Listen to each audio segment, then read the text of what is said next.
Well, hi, I'm Alan Creech with the Spokane Plant Farm, and it may well be that this week you received an order of your cuttings that you placed online.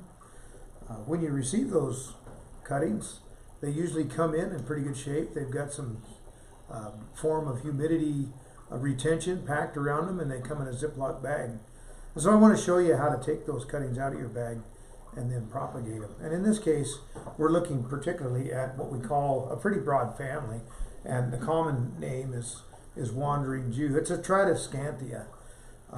And there's a lot of different kinds. I mean, I don't know that I necessarily could tell you every single kind of wandering Jew that there is out there. I know that I've been propagating foliage plants for over 40 years, and we've had so many different kinds over the years.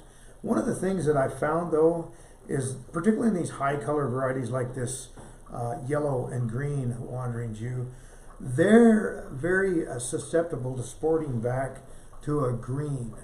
And in the case of that, we don't want to propagate the green. If we want to have a variegated plant, we're not going to be able to start with a green. You don't see those reverting back to the variegated that frequently. So just understand that. If you've got this plant, you want to propagate more of your own. If it reverts to green, just stick with the ones that are variegated, and you'll be a lot happier. Now, because this is probably the most common, the Zebrina pendula is the most common, I thought maybe we would use that one as an example. Now, almost all propagation, it's important that we use a rootone. And I've sprinkled some rootone in this little container, but here's an example of one particular rooting powder that you could use. You can get that online. You can get it at your garden center. Maybe not all of them, but it's important that you get some of this. So if you don't have access, I know it's available online. But here we've got our wandering Jew, and particularly on these, and we do a lot of propagation of these. I could not tell you how many thousand pots a year that we actually propagate a wandering Jew, but it's a lot. But we have a particular protocol that we use, and we use multiple cuttings every time we stick in the soil. So here's 3 cuttings, and that's pretty typical of what we'll do. We'll take 3 cuttings that are in a group, put the rootone on it, and then insert that cutting, group of cuttings into the soil. Now here's 3 that I already have rootone on. Once again, I'm just going to insert them into our soil. So a relatively simple procedure with wandering Jews.